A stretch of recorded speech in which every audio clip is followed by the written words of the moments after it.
Greetings, denizens of the tri-state area. Jacob Weil here.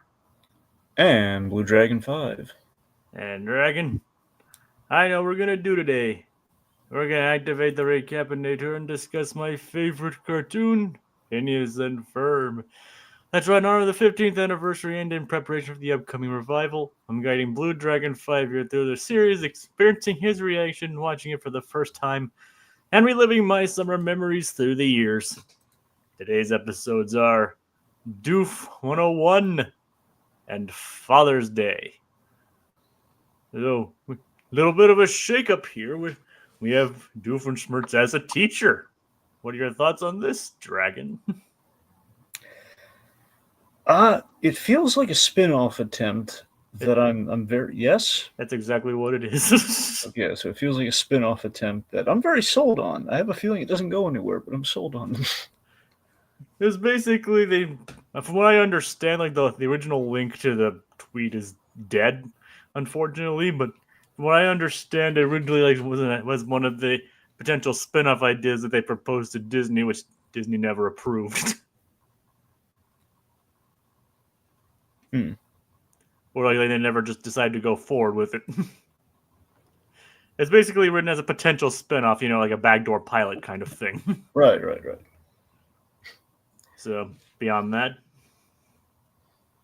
what were your other thoughts? Well, I mean, it's really interesting to see an episode of Phineas and Ferb not set during the summer, which we've done before. But this very much is like we're full on addressing it. Like, oh yeah, it's not just like it's like a holiday. This is like what a potential status quo of Phineas and Ferb looks like outside of summer, which is so eerie. It is. Yep, we even see the boys at school. Yeah. Yep. Which is kind of odd to think about it, but I mean, look, overall, I mean, I'm sold on this as a spinoff, but I do realize, I think, why my own networks are really factoring this in, but it does ultimately feel like we're going really off formula with Doofenshmirtz. But I mean, I like it as in the context of like, okay, what's he gonna do? Like, not around the summer. Well, he's probably gonna teach. It's something to keep him occupied, where we get into the full, like the traditional Doofenshmirtz shenanigans during the summer. So, he would have the time off. So in theory, you could give this to him as a day job. So I mean, I think it works. But in terms of selling a whole show on Doofenshmirtz, unless your whole idea is like we're gonna do kind of like the Ed, Edd and Eddy, kind of like revival thing. Not an actual revival for Ed, Edd and Eddy. Basically, Ed, Edd and Eddy kind of brought back from the brink and like, hey, we're gonna do the show. The show's gonna continue on, and we're gonna show you what the Eds do during the school semester, which just feels very off and very weird. And I don't think the network cared one way or another. I think it was probably just a matter of dollars and cents and programming blocks. And like, well, look, we're going to give you Milo's Murphy. We're not going to give you a Doofenshmirtz spinoff. You can't, no backdoor pilots, no. But well, there actually is a reason behind that. Like they did create like another ideal for other spin-off situation, which also Disney didn't go forward with, and then they moved on to Milo Murphy's Law. That's what I'm saying. Phineas and Ferb feels like kind of it feels like a non-priority for Disney ultimately, where it feels like there's a fan base, there's kind of a comfort zone where it's like, okay, we want to invest just enough in Phineas and Ferb, but not, if we put too much stock in it, then it's bound to either get super commercialized or something's gonna, Well, the funny thing is, remember at one point it was like one of like the headliners of the Disney brand in general. That's what I mean. That's the most success they could have and still have it be okay. This is just kind of like this is like our flagship show for basically our TV before the advent of streaming.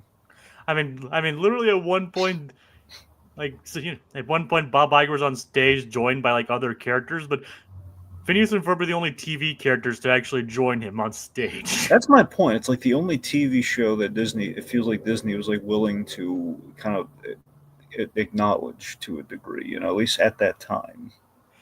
So yeah, but I can understand your point. Like it was like the only commercial success because like, well, we can market the platypus. Everyone loves the platypus, which essentially, it's kind of.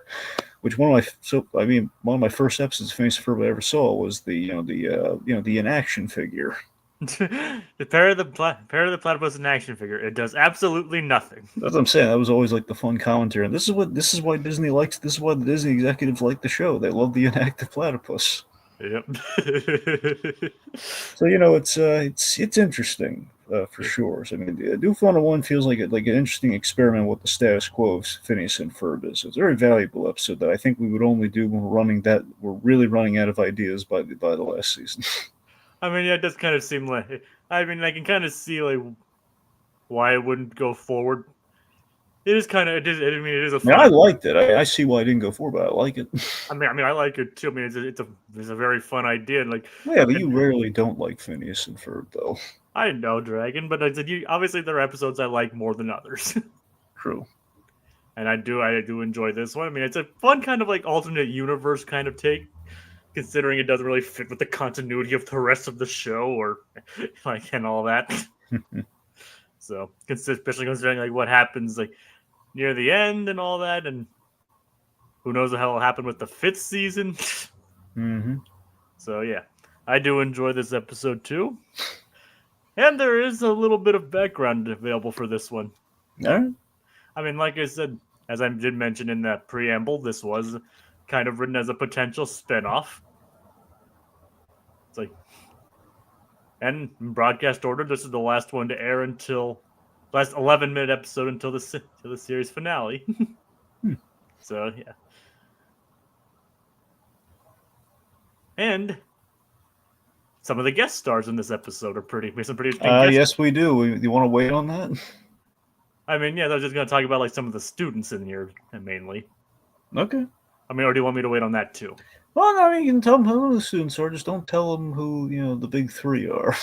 Yep. It's like, well, for staff we have like Gary Cole as Principal Wang. Yeah, wonderful Gary Cole, Dr. Timothy Possible from Kim Possible. Isn't it James? Oh, James. No, you're right. It's James Timothy Possible. I keep remembering Dr. Draken was very dramatic in the soda drama movie, per the title, and Dr. James Timothy Possible.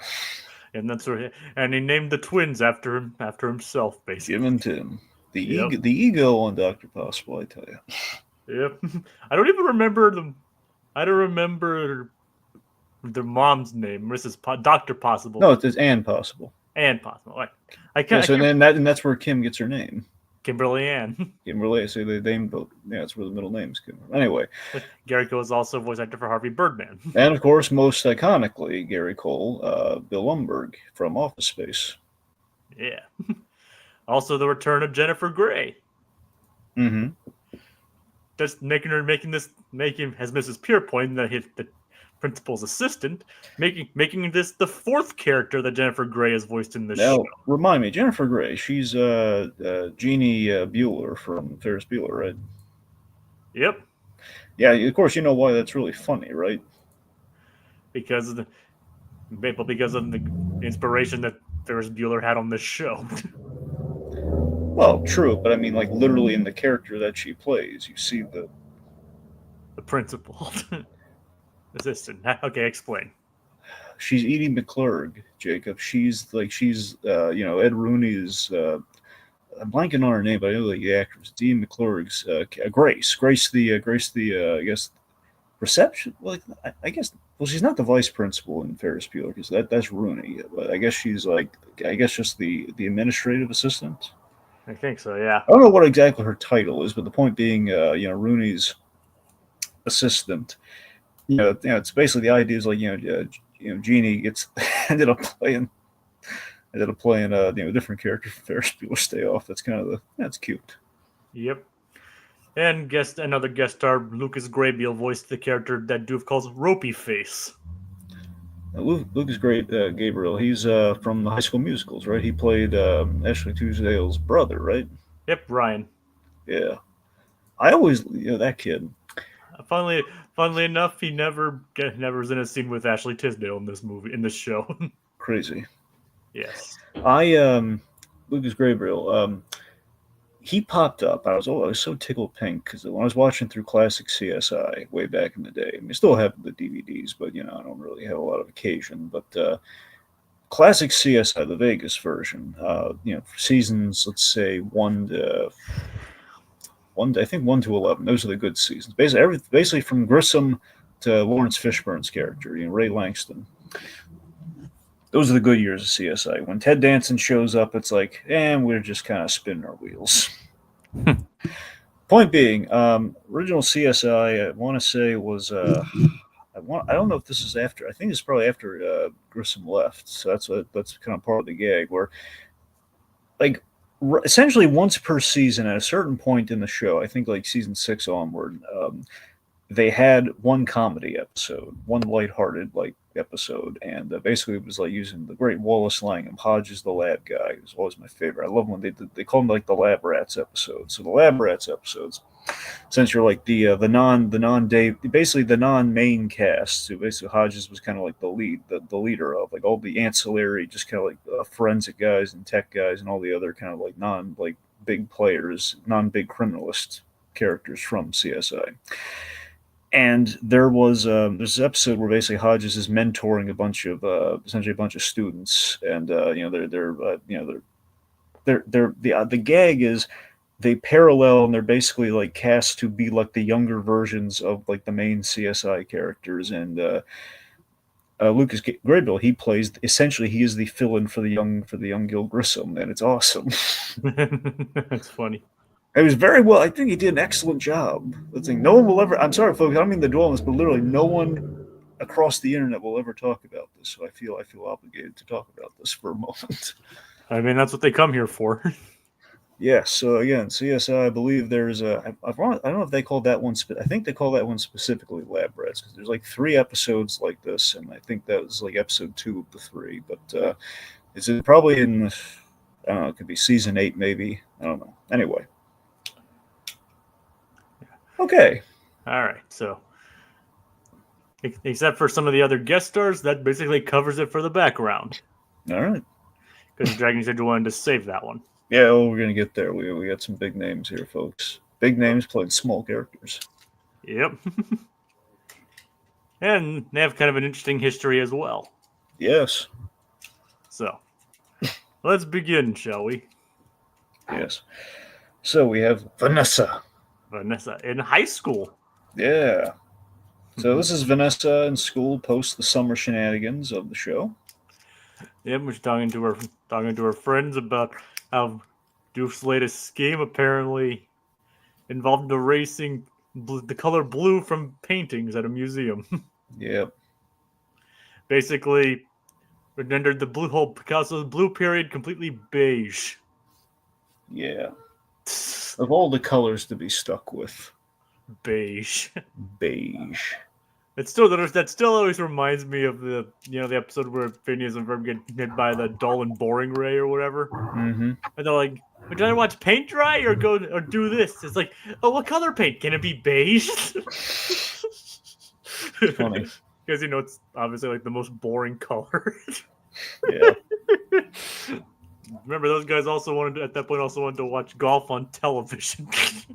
Yeah, it doesn't get much more boring than that. However, we know someone who loves golf. Who's that? Dexter's dad. So he's like, yeah, he even wanted to get comfortable and watch it in his kind of special chair. Yep, you get to watch it, Barney Rubble. He even tied up his wife. Well, he tied up Barney's wife.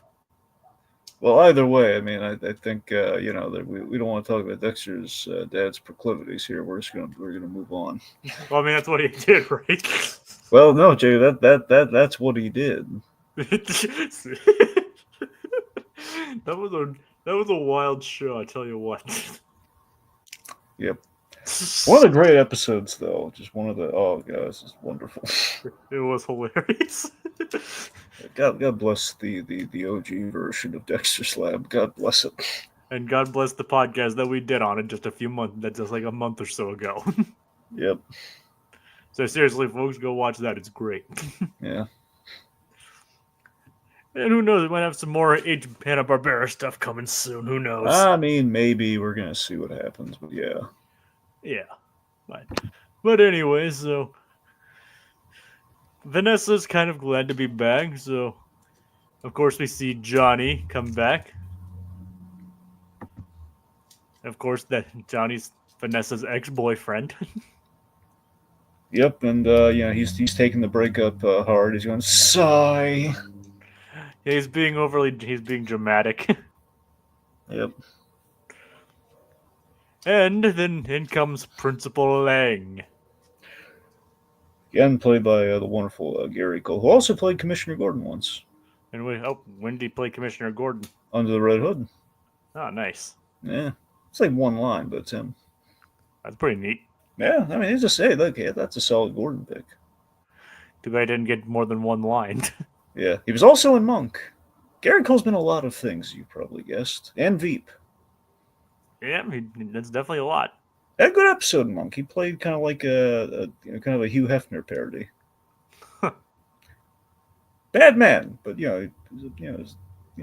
traditionally like the big get, the celebrity get traditionally is the bad guy. So Yep, that's usually how those kinds of things work. Yep. It's like, gee, I wonder who the bad guy is. Like, oh, it's the big name guest star we got for the episode. I still think it'd be funny if we ever just had Gary Cole and Steven Weber, and we just like spent like some whatever show they appear, and we just have a gag where it's like these two people are very similar. They could be brothers. They could be. They're not, but they could be. Anyway, so Principal Lang comes in and introduces the class's new teacher, Mr. Doofenshmirtz. Yep, not Dr. Doofenshmirtz, but No. Maybe they revoked his online $15 doctorate. Oh no. What do you mean? I don't think they refunded it. I didn't. Yeah, they revoked his life. They revoked his doctorate. They didn't actually revoke it, did they? I guess I'm just saying maybe they did. Well, no, it's just it's teacher. It's a mister. It's not a doctor. Even if you, I'm guessing that even if you even if you like have a doctorate and you do go to teach, you would still be considered a doctor. That's just my guess. All right, fine. You tell the showrunners. Okay, should we put up the graphic and you want to tell them? No, I'm just saying it's just my guess. I'm not gonna stake my claim in it. Yeah. I don't have anything. No, I mean, Jacob, I know for a fact you're right, but I'm just saying they opted for Mister. So you're challenging the higher powers here. Like I said, maybe they revoked his internet bot doctorate. There you go. That's all I'm trying to say. Okay, so we have this hilarious musical sitcom premise that sums things up, where Doofenshmirtz was basically opted for community service, which means he's basically doing the Welcome Back Kotter approach here, where he's he's the new science teacher. Yeah, good old John Travolta show. Yep, Doof 101. Welcome Back, which by the way got him Saturday Night Fever. Well, yeah. Which got him Saturday Night Fever, got him Pulp Fiction. And then also Grease. Mm-hmm. And a whole bunch of stuff. But yeah, and so Doof 101 kind of an interesting concept. And it's like, it's not in summer, so don't let the timeline confuse you. It's great. Yep. All right, so Principal Lang is brooding, and one other credit, I think this one's intentional, though. So I think the reason we have Gary Cole in this episode is another show that Mr. Povenmire, or Dr. Povenmire, now it's just Mr. Povenmire, but imagine. Mr. Povenmire here, he worked on Family Guy, in which Chris's, well, I guess technically Chris Handbag, the school principal, was voiced by Gary Cole. Oh, nice. I'm pretty sure that's where he got the idea. Well, that wouldn't actually surprise me too much. Yeah. Anyway, so the idea is Principal Lang is brooding, not just because of his brow, which seems to be kind of a runner in Doofenshmirtz rivalries. He's like, what else is this? What else is this brow? What else is this? Could this brow be used for? Yeah, it's all broody. Yep. But he's upset. He's brooding. He's upset. Why is he upset, Jacob? It's another classic sitcom cliche, kind of. Mm-hmm. It's like Doofenshmirtz. married Charlene, the girl that he was in love with. But they're divorced. That's not the point. It's Yep. irrelevant. Yep. Like I said, it's another classic sitcom cliche, kind of. Yep. Classic sitcom rivalry setup. All right. So the lesson in class is about DNA and genetics. So we use Johnny's DNA. Yep, it's like he's demonstrating that if any DNA like changed, if it ain't any DNA that was like out of sequence, like changed its sequence, it could like result in him being a gorilla or a lizard or something along those lines. And he accidentally tosses the slide with the altered DNA at Johnny. Well, remember the slide gets knocked out. Well, yes, we're about to get there, though. How? I'm just the point being, it ends up on the guy and he transforms. But the reason that happens, a little accident happened. Yep. 3 little accidents happened. So we have a trio of bugs, of talking bugs. Yes, who the background for them, they were actually in the original version of the show. What do you mean the original version of the show? They were in the pitch from the very beginning. Yes, so the pitch of Phineas and Ferb. Yes. Okay, so these guys are a deep pool then. Very deep. Okay, well, I know where their designs came from. Where's that? Rocko's Modern Life. They do kind of have that look. As I'm saying, they have the Rocko look. I would not be surprised if Pavmeyer wasn't involved, or at least somehow involved in the either the bug episodes of Rocko, or perhaps just like in the design of those characters. I mean, as we mentioned before, Irving was originally also supposed to be part of the main cast, but the bugs were also there too. But basically, they got cut out of the show basically for prevent having there be too many subplots. Yep. But apparently Dan and Swampy, who it's like this is the first story they actually came up with, actually wrote for a while. Actually, they were desperate for material, so they reached back and reused it. Some of the greats reused the abandoned concepts. Look at Toy Story 2. Yep. So I think they revisited the idea of using the bugs here. Which was great. And again, I love that they're Rocko bugs. I love that in the design. I think that's great, and it makes me all warm and fuzzy thinking back to that. And of course, you're also probably warm and fuzzy from some of the voices they got for this. So our 3 characters. So we have Napoleon. Napoleon is the leader. He's like the purple bug, and he is voiced by J.K. Simmons. Yes, voiced by the wonderful J.K. Simmons, and a very ironic bit of casting retroactively. And the fact that Napoleon here, again, a name that starts with the letter N, mind you. And ends with Olean. Yeah. So the point being, he is... you can actually spell the name Nolan with his name. I know, yep. So you have essentially Napoleon, or Nolan for short. He's making contact with alien life. Yep. Again, he's essentially a bug, so there's a little bit of a Thrax in there. And remember, back in season 1, when he was the leader of Hardy Heart Toys, I did mention he would be guest starring again. You did, but it's yeah. And also think about it, Sandro guest starred in the first season too. Fortunately, we don't have Stephen Yoon yet. Well, hey, there's the revival coming up, so hopefully. Yep, then we'll have that. All we need next is like Walton Goggins, and we'll be set. And Jeffrey Dean Morgan. But he's a bit character so far. Yeah. Anywho, so I would like to say headcanon wise, it's like, okay, this is like this is like with Nolan. Imagine Nolan's like peaceful attempt. And remember, Nolan did maybe with a bug. That's why I said with the Thraxan, Jacob. I know. I'm just pointing that out. who are bugs? It makes you think maybe the Nolan, before he ultimately did what he did, there was a peaceful approach, and it didn't go well like this, where it's like, we're gonna reach out, we're gonna be all peaceful, and then what happens at the end of this episode? It's like, okay, that's it. It's like that was the last straw. Yep.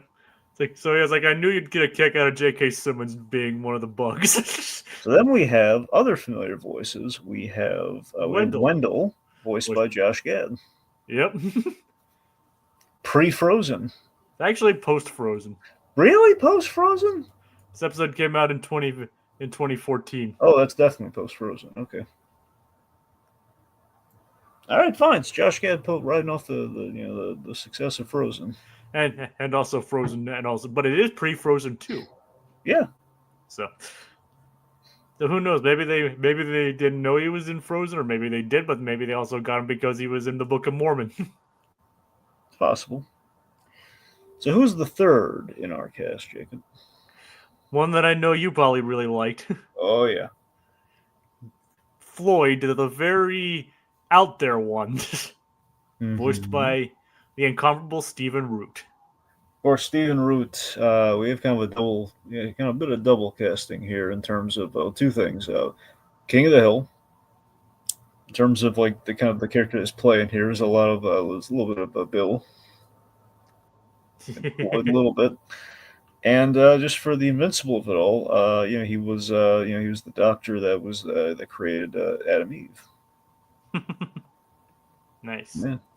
Well, by the way, I love what Stephen Root did with that character. By the way, he was so good in that special. Like more Invincible connections. Yeah, you did ultimately. I know you watched this. You watched that and the Adam Eve special, right? You're all caught up. Basically, yes. Yeah. Wait. So you did watch it then? Yes. All right. Good. Well, still a little fuzzy on the finer details, but yes, I did watch Adam Eve. Yeah. I'm blanking on his name, but I did love his character. I love that he looked like Doc Brown. I love that it was very much kind of a Doc Brown sort of thing. Yep. But like I said, I knew you'd appreciate some of the voice castings. I thought if you didn't even if you didn't like the bugs, you would at least like the voices for them. No, I thought the bug comedy worked. Yep. Too bad we don't see them except one more time. But again, they impact the plot. They're trying to climb up, and they end up catapulting the DNA and turning Johnny into like some kind of gorilla lizard hybrid. And they end up caught under like the glass beaker. Yep. Because Wendell claimed he was the muscle, but he latched onto the beaker instead. I love how nice Napoleon is, where he gave him a shot. It was like, oh, you're the muscle, are you? It's like, yes. It's like you're the brains, I'm the muscle, and Floyd is. They don't know what Floyd is. No, they don't. Like I don't think even Floyd knows what Floyd is. No, he doesn't. All he knows he can smell with his hair. It's like, yep, and he lost his wings. Yep. They're right behind you. I found them. J.K. Simmons playing off of Stephen Root is just gold. It's like I think actually Swampy worked on King of the Hill. Okay. I mean, if I remember correctly, that revival's on the horizon as well. Nice. Obviously, I don't think he's involved with that one. Well, no. He's working on his own revival. Well, yeah. Like I said, don't quote me on that though, but I could have sworn I've seen his name mentioned with King of the Hill. Yep. I mean, it kind of makes sense. Anyway. So, Johnny is horrified that he's become this monster. Yeah, he's become this animal hybrid. You could call it maybe like a chimera or something. All right, sure, he's a chimera. I mean, basically what a chimera is. Well, chimera, but yeah. Chimera. Yep. Potato. Tomato genetically modified cube. Same difference. Yes. Okay, so let's see. Major Monogram calls in Barry Platypus to assist despite that. Yes. Who's enjoying a nice peaceful nap. Yep, but again, he's kind of on vacation. He works during the summer, it appears. Well, that's when all the evil scientists do their work. Yeah. Only works 3 months of the year, and the rest he just sleeps. Mm-hmm. Well, you remember platypuses, platypi. You know what I mean? They don't do very much. Yeah, platypeople. Yeah. Platypersons. You know what I mean. You know what I mean. Platties? Yes. Bleep bleeps? Okay, now we're just pushing it. Yeah, we are. So, Doofenshmirtz, we introduce Mr. He introduces Mr. Platypus, The occasional assistant teacher. who is not a sentient platypus, but I'd like a deformed turquoise man. a deformed tiny turquoise man. Which is just I laugh so hard at that. and especially like Perry's like giving him the stink eye when he says that. It's funny. he's just like, you know, if Perry could talk, he'd be like, "Listen here, you little." So we have all the funny nicknames, and we like just do it first. Like one of them's Ropey Face. Like, why am I Ropey Face? It's like, listen, kid, just own it. It doesn't make any sense, does it? Nope. So Johnny goes full King Kong, or I guess more accurately Hunchback here. He was full Charles Lawton. Like, sanctuary. Like, oh, come on. Yeah, which apparently is one of the reasons why they broke up. Yep. And he just liked Hunchback of Notre Dame too much. Yep. And so back in the classroom, while Perry's going up figuring out how to capture Johnny, Doof's like helping them make this concoction.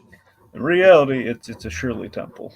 Yes, which they can get away with because it's a non-alcoholic cocktail. Yeah, it's a Shirley Temple. It's curls and like animal crackers in her soup. Monkeys and rabbits, loop da loop. Yeah. Well, which they can get away with mentioning because, like I said, it's a non-alcoholic cocktail. Yeah. And remember, I forget the episode, but they did explicitly mention wine in a previous episode. So yeah, it's not like alcohol has gone completely unmentioned in this show. But it's wine. Even the French let their kids drink it. It's fine. I mean, for a while, Germans let their kids drink beer. Yeah. Because they considered it a soft drink. Well, technically, the Russians go heavy on the vodka, possibly with children as well. Actually, I think it was Russia that considered beer a soft drink. Well, yeah. Because so yeah. And the Russians, like, they toast everything, and I've seen kids do the toast. I don't know what's in the kid's glass, though. I mean, there's a chance it's either water or it's vodka. I don't know. Or to quote a famous song, "Oh, those Russians." Yep. Dude, you don't know what I'm talking about, do you? No, I don't. Okay, there's this song by Boney M called "Rah Rah Rasputin." Yeah? It's basically a 70s disco song about Rasputin. Okay. It's actually really catchy. All right. But the end of the song is, "Oh, those Russians." Mm. And obviously they can't show Doofenshmirtz drinking alcohol, so they have him do the Shirley Temple. In reality, we have like the jock who's like working like plutonium or whatnot just to make like putting a small like sliver of radioactive material in a test tube. Pretty funny. So the bugs managed to hike their way up to the top of a trash can and where they bivouac. Well, they should have done that before they went. Bivouac basically just means make camp. That's what we learned, yes. Yeah, but not anymore. Now bivouac has a new meaning. But now Wendell and Floyd think it means something else. So next time you need a bathroom break, kids, say, "I gotta make camp." But you just bivouacked.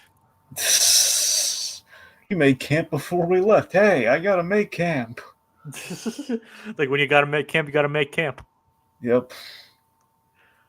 All right. But of course, they get launched from there. From the top trash. of the trash can to they go on this, like, they get flung onto like the and they're trying to think. Yeah, sorry. Like the map of the periodic table, like a little pulled like blind, just they get flung. Like, and I love the entire conversation, a very kind of Seinfeldian conversation about them. Like, okay, what are we gonna say when we meet the giants? Like basically, like, I can smell with my hair. I was like, he throws up on his food. We probably shouldn't lead with that. Yeah. I mean, Dragon, I mean, we'd just be impressed. I'd be impressed with that, wouldn't you say? I mean, just the fact, like, holy crap, they can talk. Yeah. I wouldn't even care that they. Works for me. Where's Dave Foley? It works for me. It was cheap, shallow, and driven solely by hormones. Works for me. And now I'm doing the Freakazoid references. Yeah, there you go. It's like one of the few I can actually mention, actually remember. And also, that's your anus. Remember that one? Oh yeah.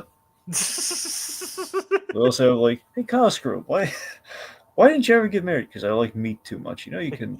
You can get married and still eat meat. Huh? I didn't know that. Oh, No, I actually. Okay, real quick, Jacob. yeah. I've been rewatching through Duck Dodgers. Yeah.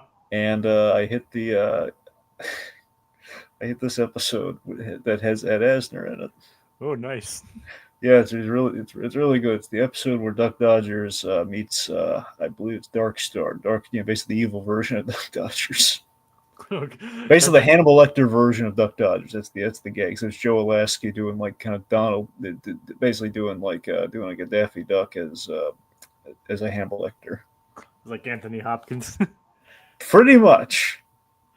Yep. So how does It that? sounds very honestly sounds very Karloff-like, which is really interesting. But so where does Asner fit into this? he is the prison guard. So the idea is Duck Dodgers.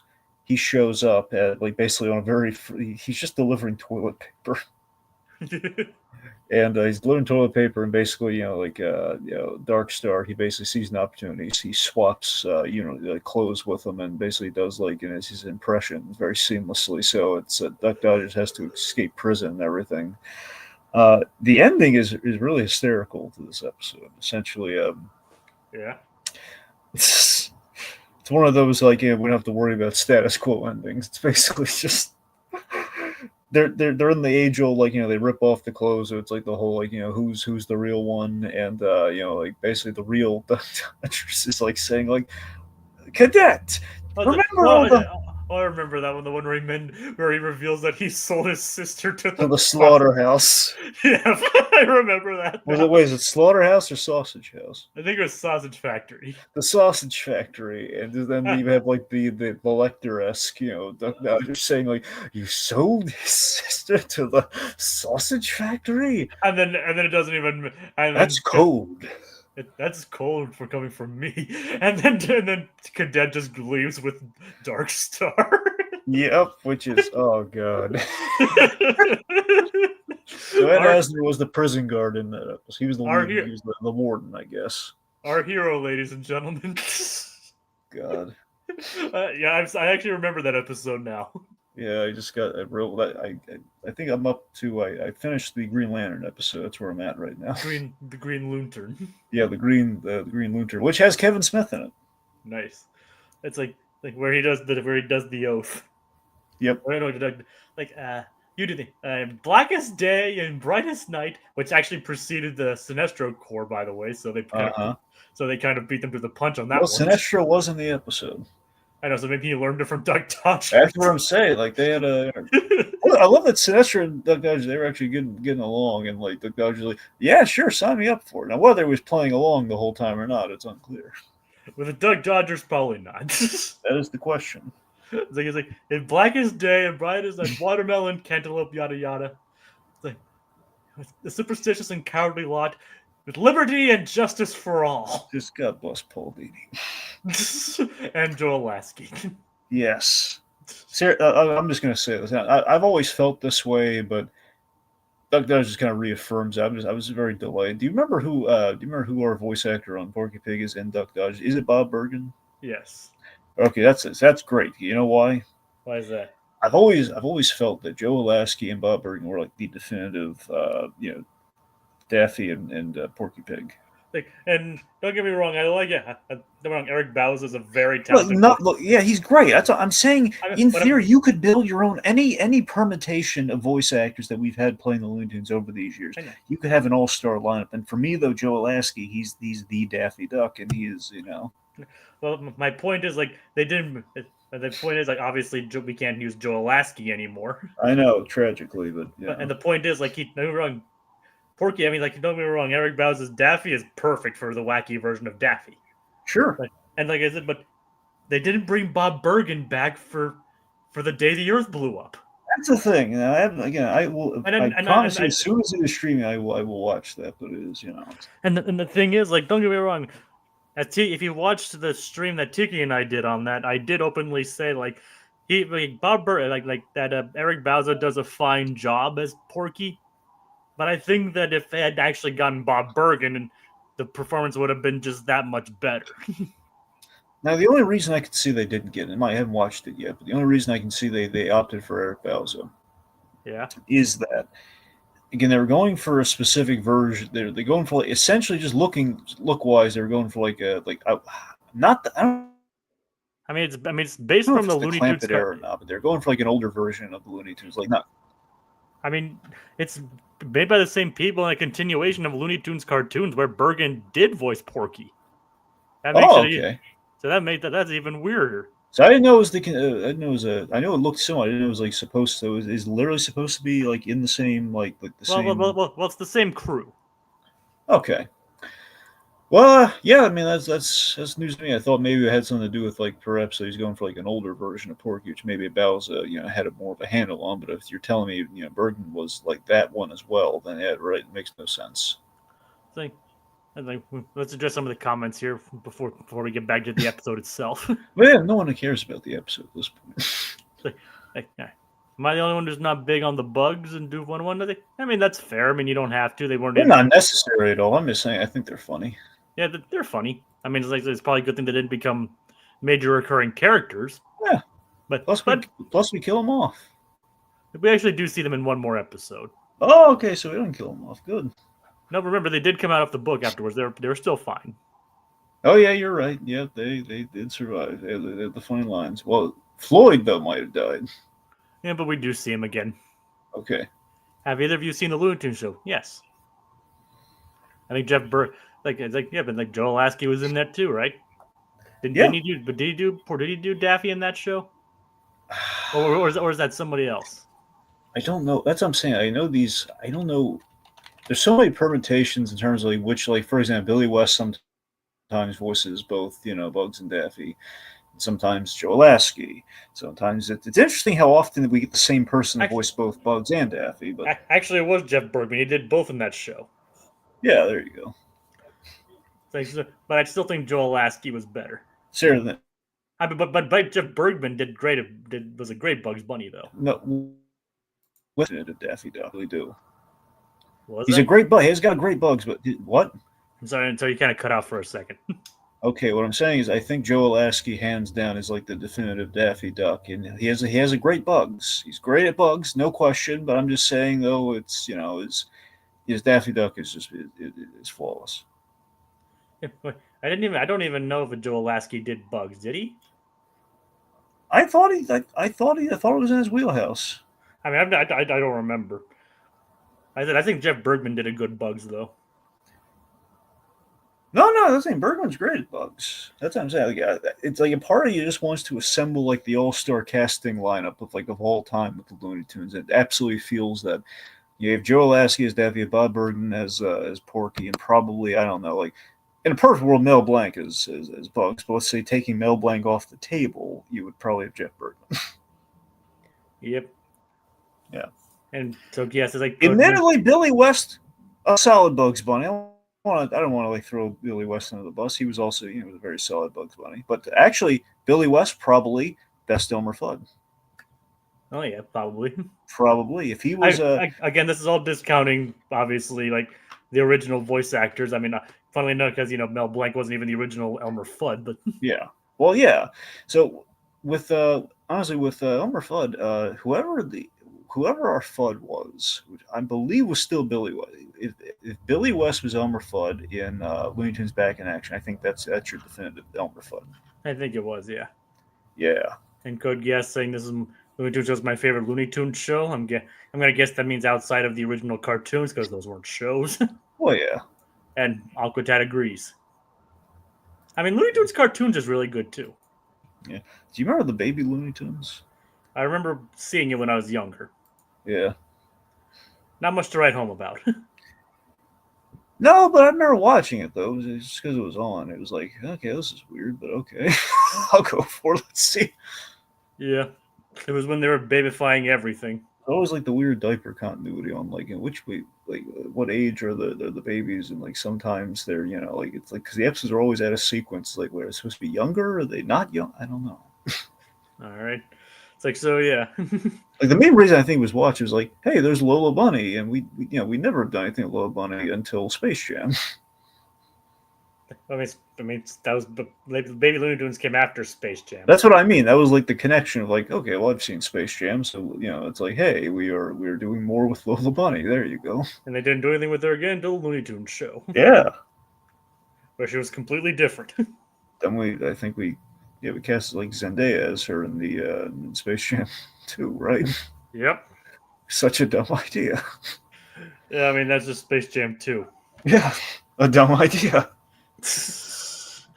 I think we said everything we need to at the Looney Tunes and basketball, the original Space Jam. Yes, I mean, I say that's probably a good movie. No, but it's a guilty pleasure of mine. I tell you, man, I got a fun nostalgic memory about Space Jam. Yeah, we should probably tell them. We'll get back to the episode. Okay, I remember like going to the mall and getting some cookies, and I think I was getting like shoes as a kid, and I was like, in like the shoe place, they played Space Jam on like the TVs, like around the ceiling. Ooh, Yeah, that's fun. nice. Anyway, so back to the show no one cares about anymore. Yay.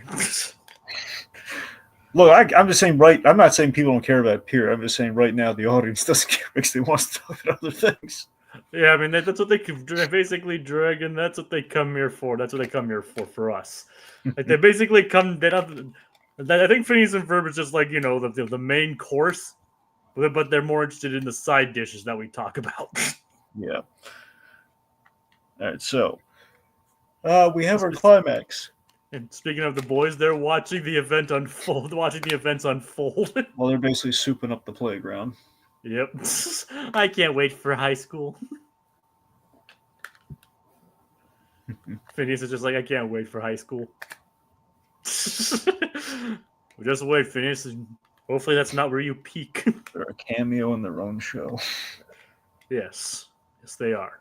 All right, anyway, so eventually, and we use a crossbow, which is the blonde girl's randomly has a crossbow. It's like, wait, is that weird?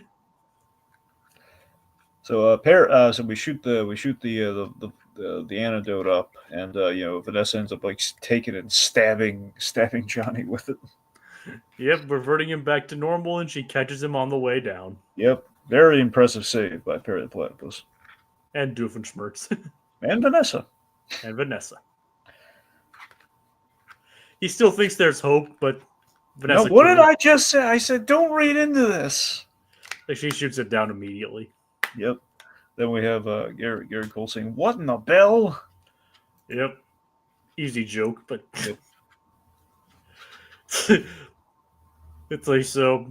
We see the bugs yet again. Like they finally make it to the top of the desk.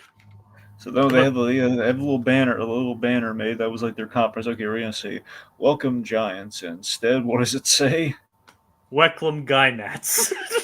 And I laugh so hard at J.K. Simmons just saying so upset and incredulously. Wecklum Gynats.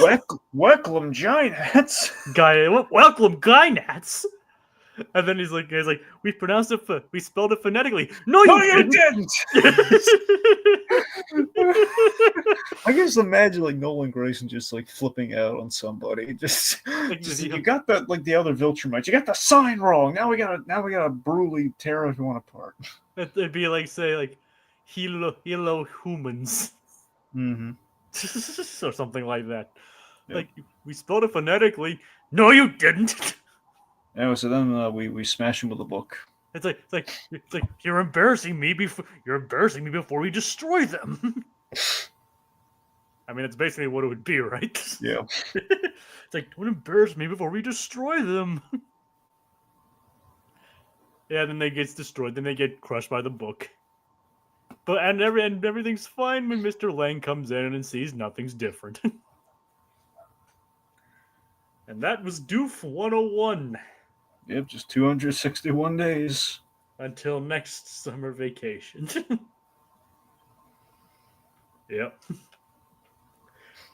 Which we actually get to see. Yeah. In about a month. About a month and a couple days' time. Yep. So those days are coming up soon. All right, that brings us to the next episode, which again, always with these theme episodes, that again, if only we could pick and choose. If only, yep. Yeah. Like, who are we to play God? Yep. Like, and some of you may be wondering, yeah, we are on Wednesday, but like I said, we had a bit of a scheduling thing happen, so. Yeah, just keep your eyes peeled, folks. Yeah, we got something coming Friday. Yes, but what is it? What is it though? You want to? I guess we'll have to wait to find out, right? Yeah, you have to wait to find out. I just recommend everyone check out what's happening on Friday. That's all I'm gonna say. Yep. I mean, you have nothing better to do. Why can't you tune? Why can't you check on us? Okay, you know we like hearing from you. I mean, remember to like, comment, favorite, and subscribe. Yeah, I mean, you know, we want to know what else Code Geass Anime Fan doesn't like. Drag, if you couldn't tell, I was being facetious with the whole, like, you know, like people was like begging, you know, content appears like, please like, comment, favorite, and subscribe. I mean, we pretty much have all the subscribers that we need, frankly, but you know. Yep, we have like 1.3K, I think. Yeah, I mean, look, if we can get it to a 5, I'd like it. I don't need it, but it would be nice. I mean, it's listed. It's currently at 1.34K. So that's what I'm saying. Like, you know, it's like, you know, we just need 160 more. Yeah, that's all. I'm a big fan of the channel. Yeah. It's like I think this is a highlight of the episode. Aquatad says, and I'll give my head peeled. I like surprises. I think I like this surprise, unless it's something you're not a fan of. Yeah. But Aquatad seems to think this is the highlight of the episode. But Durgan, what do you think? Father's Day.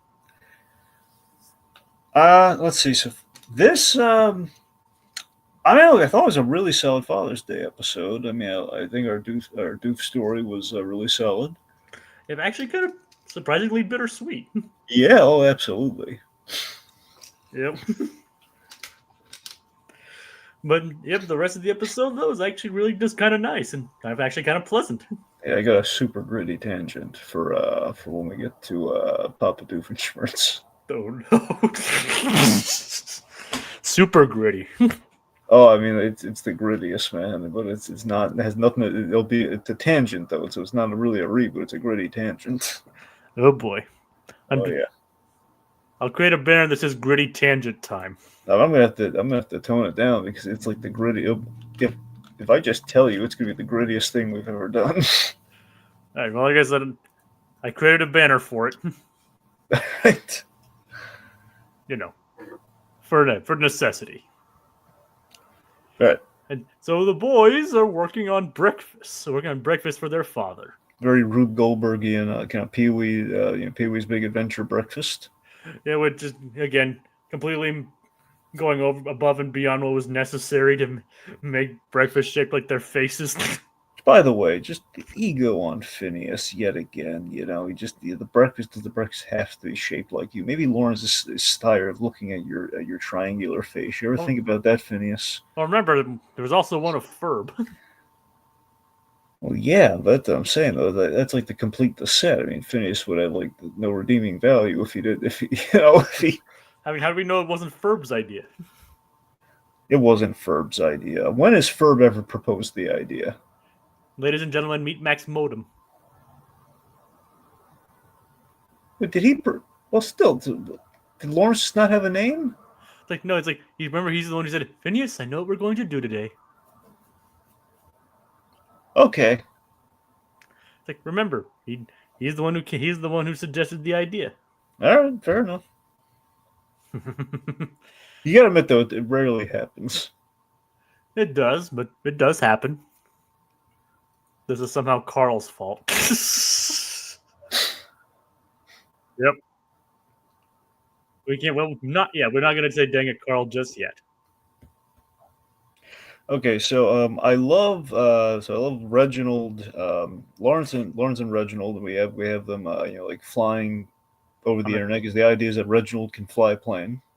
Yeah, but it's kind of like the old Microsoft Flight Simulator kind of thing. Yeah. It's like, which, funnily enough, kind of nostalgic. My own dad had it on his personal computer, on his computer. Had like one of the original, had like the one of the OG Microsoft Flight Simulators. I think he even had like the joystick for it and everything. Hmm. And so yeah, I never played. I don't think I ever played it. We also played SimCity. You ever played SimCity 2000, Dragon? I've seen it. I have not played it. Oh, it's surprisingly a lot of fun. Like, you build up you build up your city, you get bored, then you're destroyed with an alien invasion.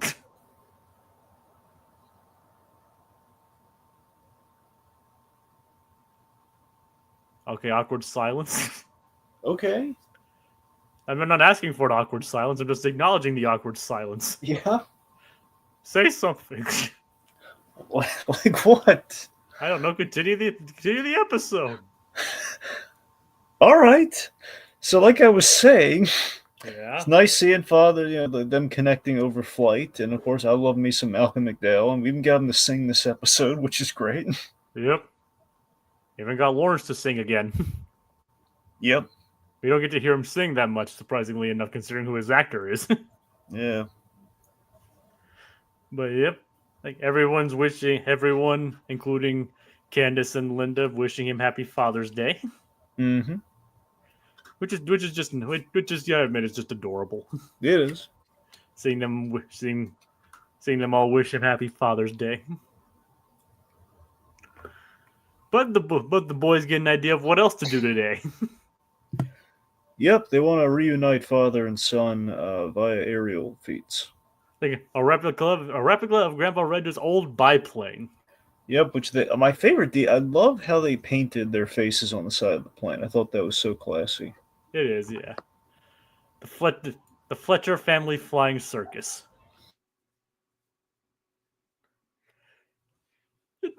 Like I said, it's a lightweight episode. It's a very lighthearted episode. It's like it's not really too. There are some funny moments here and there, but it's actually just more kind of like lighthearted and heartwarming instead of straight funny. Yeah.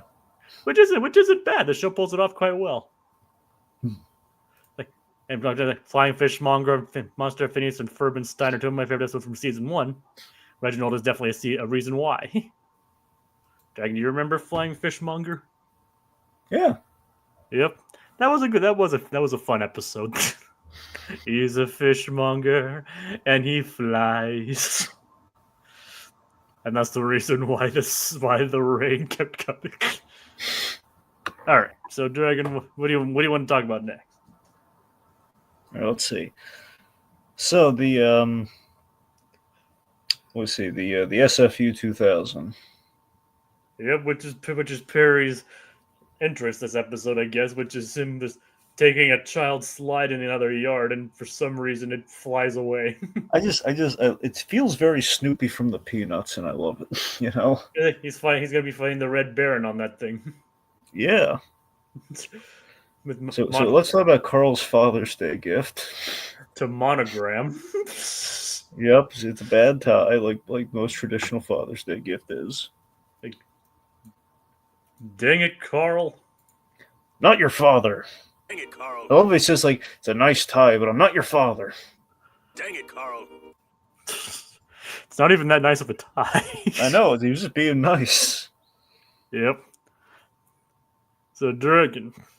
I think Carl, I know we go to this well, but Carl Beaumont, he would definitely pick out a better tie for Monogram. Oh, yeah, absolutely. I mean, he's wearing one right now. Yeah. And so is Carl Fredrickson, see? And we have several Carls on here already wearing ties. Well, yeah. I forget if the Carl from SpongeBob wears a tie. I think he does. Yeah, he does. He's wearing a tie. I don't know if it's a bow tie or a long tie though, but he's wearing a tie. Bow tie or necktie, yeah. Yeah.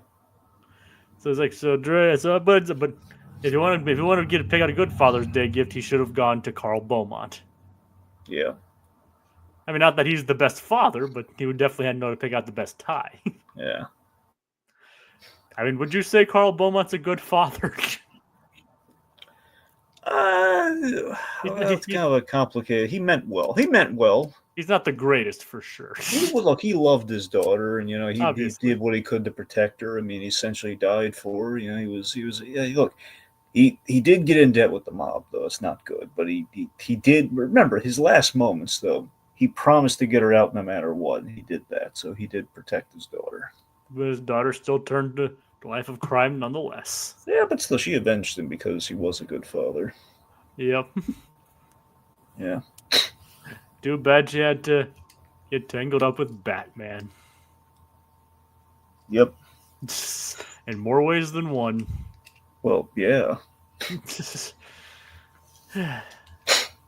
you couldn't tell, we both really love Mask of the Phantasm here. Well, yeah. So, and Dragon, I do too. Yeah, did I ever tell you I got the Mondo figure for the Phantasm? You might have mentioned him, but I don't remember. I lucked out. I got the deluxe ones always sell out, but I was able to get like the deluxe Phantasm. And the main reason I want the deluxe Phantasm is you have you get an additional. You have basically the top part of Andrea Beaumont. So basically, you can you could have the Phantasm without the mask and everything on, so you would see Andrea. Oh, nice. It's great. And then if you have the figure of Bruce, you can make them happy. Bruce can finally be happy. Well, I mean, you could, yeah. Wouldn't be accurate to the character, but you could make it happen. Yeah. It's like because he never counted on being happy. All right. I know. I'm just trying to prove to you that I know Mask of the Phantasm. Okay. Making sure you actually know I've seen the movie. Sure. Do you doubt me now? No, I don't doubt you. I think you're trying a little hard, but I don't doubt you. All right. I won't try anymore.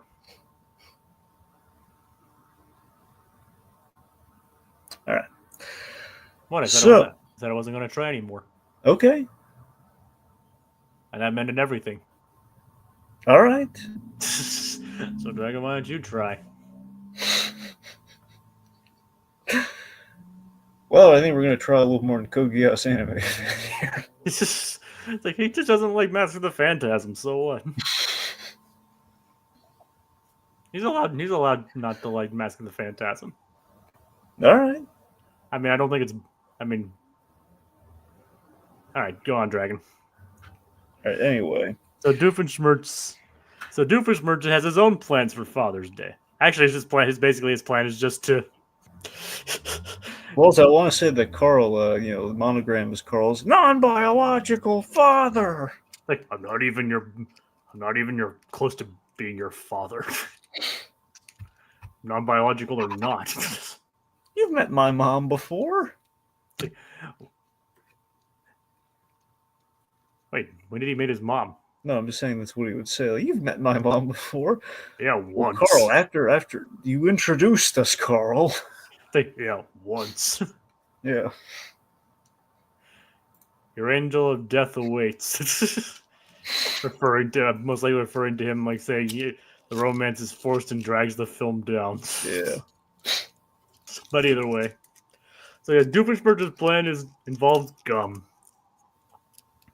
He collected all of the gum. Instead of just getting gum himself, he basically just the gum under the shoe-inator. Yes. Which literally blows up in his face. Covering him completely in gum. So he's talking about his own Father's Day woes. And that is, like, he even mentions the fact that he told the lawn gnome story twice. But Perry helps him find the missing lawn gnome by searching a lawn gnome app with the serial number. What do you think of all that? Well, I love that Perry was like ahead of him, and he's like, "Okay, I'm going to help him, with his Father's Day quest here. I'm going to help him find the lawn gnome that he keeps going on about." And we did get a lot of mileage out of that lawn gnome episode. Yeah, I mean, it's like the first ever tragic backstory that we've ever heard from him. Yeah. So, by the way, so I love our method of getting there with the canon, and we have a Get Smart reference in this episode. Missed it by this much. Missed it by that much. I knew you'd. I was like, oh, Dragon. Even when I rewatched it earlier, I was like, oh, Dragon's gonna get a kick out of that I reference. did. I loved it so much. Like, oh my God, Don Adams! Ah! it's like hey, it's a Get Smart reference. Yep, love it. Like I knew you're obviously a huge fan of Get Smart, so Oh, super fan. like missed it by that much. Missed it by that much. Like, and you know that's probably something they would do in that show if they could. Oh, absolutely. Travel by canon. I mean, they've kind of done that, but not literally. Yeah. They honestly, the threat was like they were going to. One of the death traps is like we're going to kill Maxwell Smart by putting him in the cannon. I'm But guessing. no, I think we're going to kill you, then we're going to put your bodies in the cannon. Obviously, that didn't work out very well. No, they got it pretty cleverly though. Basically, it was a circus. This was at a circus, as you can imagine. Basically, it was like the strong man was holding him, and the knife thrower was very bad at his job. So he threw knives, and basically it ended up in like I think it was Mongo is what the strong man's name. It ended up in Mongo's arms. Oh God! And like Mongo is like he just basically attacked the knife thrower because he was upset that he got stabbed. That basically saved him. He does. Gogi does like haven't seen it Get Smart, but he loves Don Adams because of Inspector Gadget. Well, I love that. I love Don Adams because Inspector Gadget as well. That's what leads me to Get Smart. But yeah. I mean, you wouldn't have Inspector Gadget without Get Smart. I heard Maurice LaMarche, who was on Jim Cummings' podcast. Tuned in? Yes, tuned in. I recommend people check it out. It's really nice. And Maurice LaMarche had a lovely story about Don Adams, where Don Adams, and he treated people, he treated his inner circle really nice. And, doing the voice gigs for Inspector Gadget, basically, Maurice LaMarche, eventually he took on the role full time for Inspector Gadget, but essentially, when Don Adams passed away, he very much took over the role. But there were times, though, when they needed a stunt Inspector Gadget. Like, for example, it would. So sometimes, like Don Adams would just either be busy or he wouldn't want to do the voice, or like, for example, like fighting, like not Walla, but like the not I don't know if Foley's the right, basically with the like the oofs and ahs and stuff like that. I think I'm not necessarily. I don't think ADR is the right term, but yeah, it's not something I'm thinking on like what the it's like not even scratch, but you know what I mean. It's basically is we get the idea. Extra voices. Yeah, so like Inspector Gadget, he's gonna be underwater and drowning, or like doing like the underwater like gurgle kind of thing, like basically with a voice that's like talking underwater, that kind of thing. Don Adams didn't feel like doing it, so like he tags in Maurice LaMarche and says, "Mo, I want you to do this," and it was just this lovely thing where he knew that every time he allowed Maurice LaMarche to do that, it would be more money in Maurice LaMarche's pocket, so he let him do a lot of that. And it was something that LaMarche really appreciated. Of course, as the years went on, he's basically he gave like, let Mo do it. So he just trusted Maurice LaMarche. He kind of took a liking to him and just gave him all this work for Inspector Gadget, which is really sweet. Oh, that is nice. Yeah, a little bit like, for example, it's like Inspector Gadget goes back. There's also a thing where technically they didn't have to pay Don Adams, and he was okay with that. It was kind of it's like, okay, we need. Some of it, a lot of it was Don Adams just being nice to him, putting money in his pocket. But then other times, like, okay, we don't want to pay Don Adams, so we're just going to give it to Lamar. So it kind of worked out both for Don Adams and against him. But let's not dwell on that. If we need Inspector Gadget to meet him, if he meets himself in like a time travel episode, or like the French version of Inspector Gadget or whatever, then we have like Maurice LaMarche playing like the impression of a Don Adams. Yeah, it makes sense. Yeah. All right. Anywho, point being, a lot of love for Don Adams. Oh yeah, and thanks. And we even see Vanessa coming up with a gift basket for Doof, wishing him Happy Father's Day, but he's not there. Yeah. We don't find out exactly what's in the basket until the end of the episode. And meanwhile, Lawrence and Reginald, they're flying with the boys in the biplane, having a jaunty musical number. It's really nice. We have like a North by Northwest reference. Yep, which I'm sure you probably also appreciated.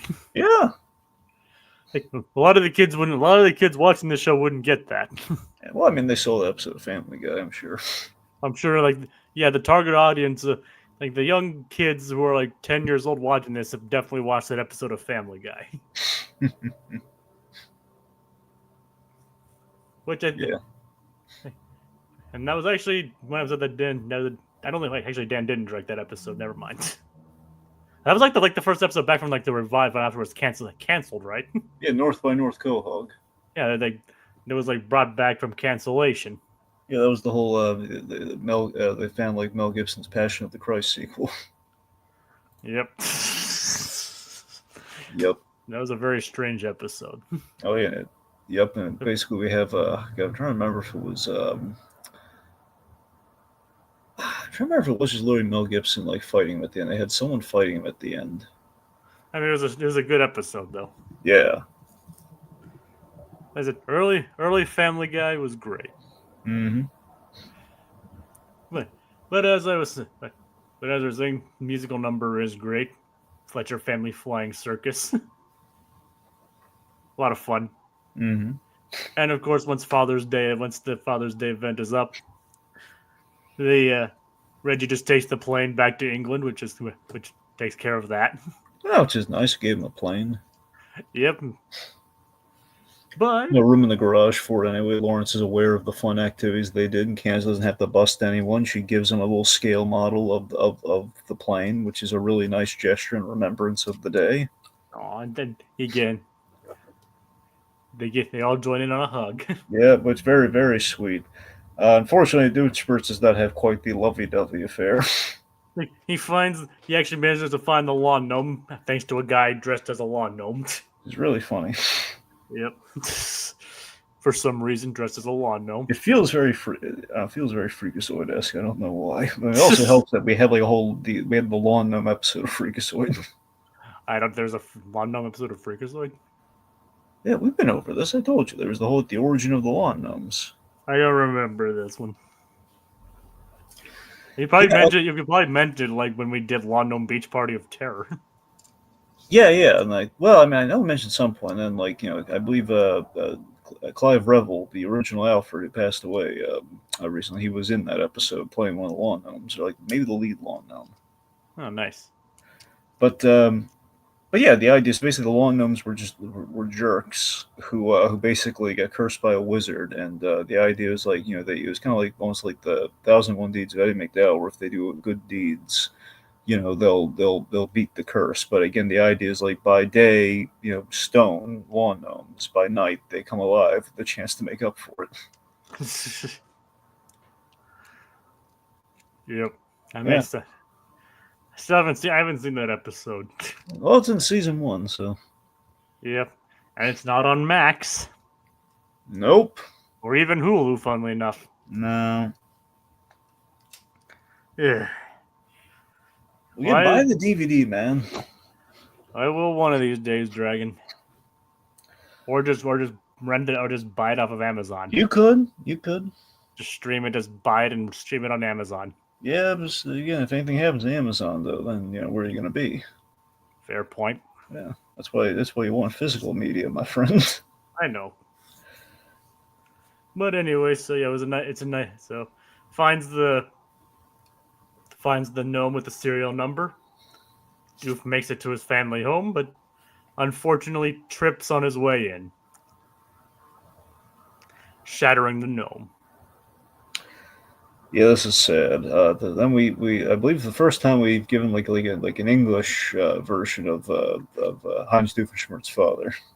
Yep.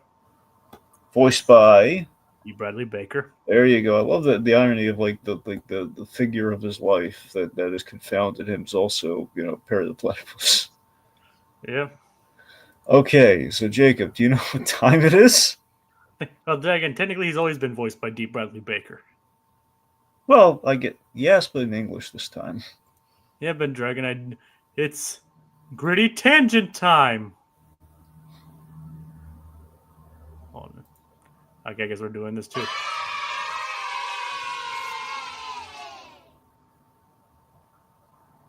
Wait, it wasn't pretty reboot.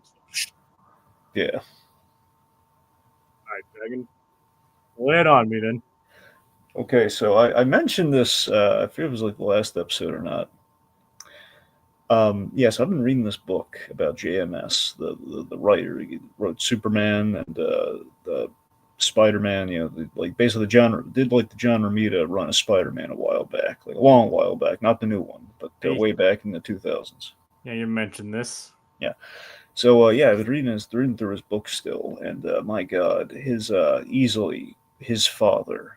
It's like I'm kind of have this thing, especially with fathers there around the corner. Just this book has like curled my toes, man. I'm just like I'm in shock by the man's life story, and JMS is like a truly gobsmacking backstory. Like it's like how is this not a movie kind of a backstory? It's because it's so hard to believe. I guess is that imagine the worst father you've ever seen or heard of in real life or in film or television. Like a father who wasn't a murderer, but everything up to that. Like imagine like who wasn't a serial killer. If you had any fathers who were not serial killers, what is like the worst a father could be? JMS's father is the worst. 10 times worse than anything you're picturing right now. I promise you that. I can imagine. That's what I'm saying, man. God, there were I do you remember at all the last JMS father story I told you? Yes, I tore up all the comics. Yes, tore up all the comics. It's just, oh my God, there's so many horrifying stories I could tell you right now. That'd be like the grittiest thing you've ever heard. I'm just trying to be careful because I don't want to just terrify everybody. They're that bad. Oh boy. But that's what I'm saying. Like this guy, he just utterly just a monster and essentially a Nazi, like without joke. Like I'm not just throwing that term around. I mean, literally Nazi uniform. He's an older man. This guy was around during World War II. He was like a kid probably or something. He was as a young man. And it's just like there was this horrible story where he's JMS. He liked cats. The reason he liked cats is even sadder. Is the fact that he liked cats because his mother, his mother, who essentially tried to kill him when he was a baby. Ooh. I mean, literally, like basically, she had like it was like a postpartum thing or something, where she just she had mental. There was a mental illness, but it was like undiagnosed back in the old days. No one like took mental health seriously. So basically, both of his parents were insane. Well, that's the thing though. His mother though was like it was one incident. Then she was just kind of then beaten and down for the rest of her life. But it was like a thing where she couldn't leave because of this terrible thing that she did, where she it's kind of like a postpartum kind of combination mental illness and being married to this monster of a guy. She took him to the roof, held up little baby JMS, and just tossed him off the roof. Oof. And he was saved by like catching on like wires and like stuff like electrical wires and God knows like branches and whatever. Basically, Indiana Jones his way down. That's how he survived. And like years later, he kind of pieced it together that oh my God, he was on a rooftop doing so like helping someone yard work or like rooftop work or something, and he kind of had like kind of post traumatic kind of got him. He's like oh guys, you get all kind of flood back to him, profound fear of it. Anyways, because of that, his mother could never leave him because the father always lorded that overhead, and he did commit her a few times just out of spite. Point being, so I bring this up because like the only warmth, like his family never hugged him or no hugs, kisses, nothing. Like he like the only time he ever had like his mother would like touch him in kind of like a consoling way was like when she was petting the cat and just by accident she would like pet his arm while he's holding the cat up. I mean, this is almost like cartoonishly. I mean, it's like it almost seems unreal. I know that's what I'm saying. It's Jacob. When I say I'm going to try and not go off like just go on and on about this because if I did, it would just depress everyone. But I'm just going to hit you with a super gritty one. Okay, it's just that. So because of this, the love of cats, basically this thing where his father's constantly moved them probably because of the Nazism or because of the that and all the other horrible things. Because this guy was a stumbling drunk, he was a bad businessman, he probably conned people. He was very much just a deplorable human being. He was always moving the family left and right, which is for a kid is really rough. Can't put down roots, so he's being moved, but he likes cats. He was like, hey, could we like the stray cats would come around. He's like feeding the cats. They kind of have like a temporary pet. Like, hey, if the cat's still around, could we, could we take the cat with us when we move? He says the father, such a monster. He says, if the cat's around when we move, sure. First cat, day of the move. Conveniently, must have been under the tire. Oh no. Second cat. It's only two cats. So, I hope I haven't finished the book yet. I hope it's just going to be two cats, but cat number 2. Aware of the other monstrous things his father has done. Does not, the other monstrous things his father has done. He basically says, okay, I'm going to keep the cat in the room.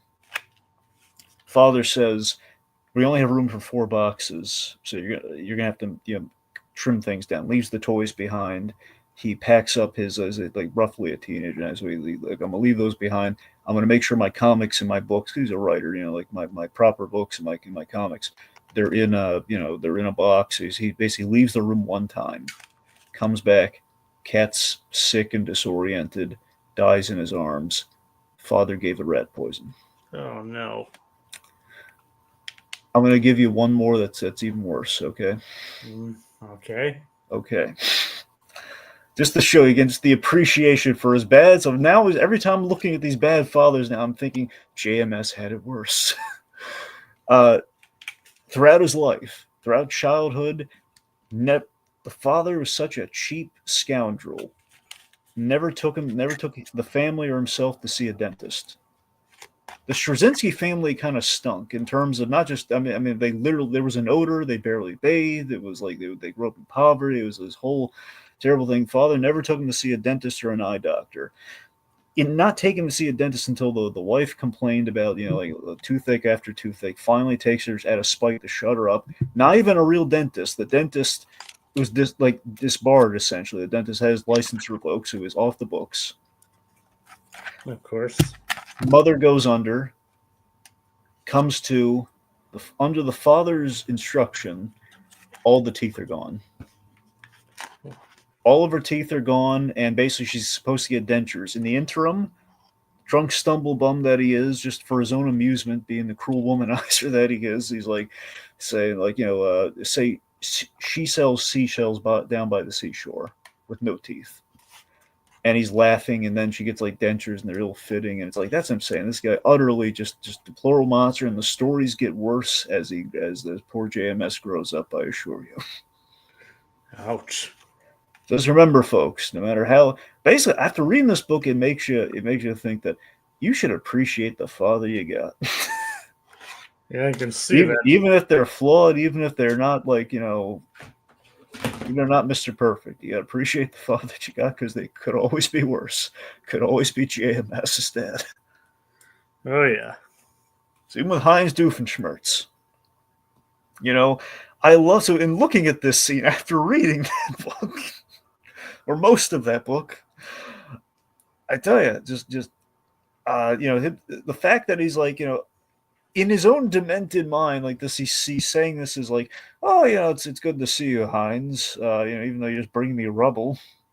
It's like, and then he shows him the gnome that Roger gave him. It's Yep, it has an espresso machine in it. It makes espresso. Yep, but I was gonna make espresso. But poor Doof he leaves. He trips and he drops the gnome. It shatters. And it's like, so you just came all this way just to give me rubble? It's like and then after Doof leaves, his father realizes it's the gnome that he lost all those years ago. It is a perfect bittersweet moment where you feel so terrible for Doofenshmirtz. Perry the Platypus gives him like you're my rock, Perry the Platypus kind of a moment. It's like, you're not an actual rock. You're not made, as in you're not made of rock, but you're made of a platypus, I guess. Yeah. So they go home. It's like he's like the best thing that basically the best relationship he has right now. Yep. He's just, obviously discounting his daughter. Yeah. Who we literally discounted because we don't really spend the day together. Which is kind of sad. Yeah, but again, tit for tat. He goes back and we have the basket of self destruct buttons and switches, It's like, that's my girl. which is adorable. And then we see that old the Doofenshmirtz Senior here, Mr. Doofenshmirtz. Mr. Doofenshmirtz. He he's glued all the pieces together, and he's got his lawn gnome back. So, and I love it's really nice. It's like Hans will never know that he got the lawn gnome back. And he glued it back together. Yeah. And he even, for old time's sake, yells at it not to move. Yep. And Doofenshmirtz never finds out. Nope. Like I said, kind of surprisingly bittersweet for this show. Yeah. I mean, a lot of the times this show kind of goes for the happy ending, or that where kind of like a jerk move where they kind of play someone's misery for laughs sometimes. Mm-hmm. But here they actually don't. They actually kind of treat it as like the kind of bittersweet and kind of sad. It was a good call. Yep. I said when the show tugs at the heartstrings, it does it very well. You feel bad for Doof. Yeah. Hopefully, I kind of do hope that that Doof's father did kind of make amends with him after this point, but we never see it happen. All right, so that does it for Doof 101 and Father's Day. And we like both. You liked both of the episodes, which is good. Yeah. Both very solid episodes, and like I said, both kind of changed the formula around a bit, but both played within its wheelhouse very well. Like it didn't feel out of place, and they had had very good stories to come out of it too. Plus a good cast list too. Can't go wrong with that. Any closing thoughts, Dragon? No, just happy early Father's Day. Don't be JMS's dad.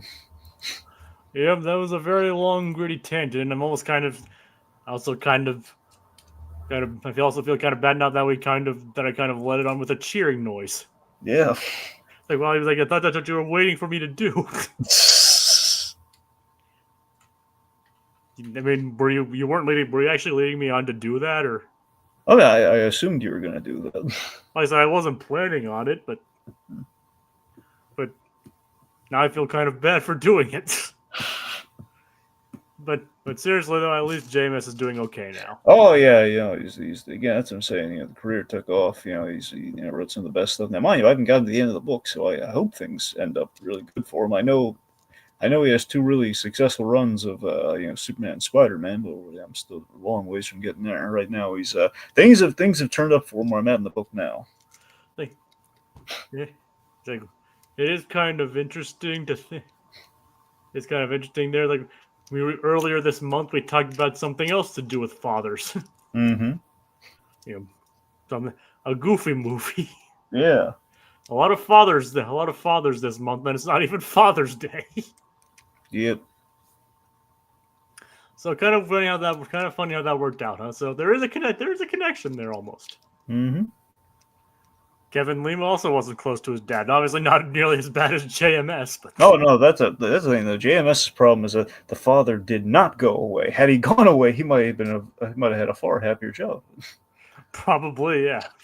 That's what I'm saying. Like, you want me to tell you one more quick one? Yeah, very, very quick. Okay, so JMS is near.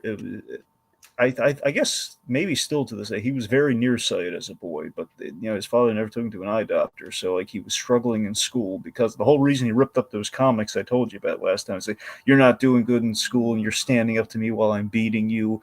The comics are the cause, and he ripped them all up horribly. And so again, the reason he wasn't doing good in school is that he was nearsighted, and he tried to write down all the lessons from the board, but they kept getting erased, and he was like sitting them back. So finds out he needs glasses. He tries to approach it. He approaches his father and says, "Dad, I think I need glasses." "You just want attention. You don't need glasses." And goes to the aunt who has glasses, and basically like, look, how do you. Your father's never taking the eye doctor, of course. Basically convinces the father, take me to an eye doctor. Goes to the eye doctor. The eye doctor, he basically whispers something to the eye doctor when he asks him a question. And, basically the eye doctor says, he'll go blind within a year. So JMS is in a panic, and he's like, "Oh God, I'm gonna go blind in a year." So he's trying to memorize the steps. Again, he's very smart. So he's trying, okay, well, I guess I should try and like basically learn Braille and all this kind of stuff. And so he's in a hallway one time, like counting his steps, and his father walks up. He's like, "Wait a, what are you doing? What are you doing?" This is, he's just like, "What am I doing? I'm going blind. I'm trying to, learn how to cope." And he says, like, "You're not going blind, you moron." He says, "Well, what do you mean? The doctor said I was going to go blind in a year." This is like, he asked me if I had ever taken to the eye doctor. He said, "Yes, all the time, and his eyes are fine." So basically, the idea being, he'd never, if his vision gets this bad, like when he had perfect vision beforehand, it would suggest like a severe degeneration of some kind. And poor JMS, teen JMS is like, why didn't you tell me that earlier? And he just shrugs and walks off. Why didn't one just buy not pay for the glasses? Exactly. Says, "Hey, you got," his response after that was like, "What? You got your glasses. So what?" And he just walks off. Ugh. Sheesh. Yeah. Like I said, that's almost like cartoonish levels of vile. Yeah. But I mean, just one of those would be bad enough. But it's like, oh, Jacob, it was like wall to wall. Like there is not like, again, if I even, Jacob, let me put it this way. I won't tell you this. He's not on air. If I told you the one, in quotes, somewhat decent thing the father ever did for this kid, it would still be horrifying. Oh boy. I mean, like the one vaguely decent thing. It's a harrowing story. It's like it's a single shred of human decency, but this shred of human decency is still a selfish desire that serves his needs. It's basically, he sees himself in the boy for a moment and he prevents the bad thing from happening, but still it's only to save himself, so it doesn't even count.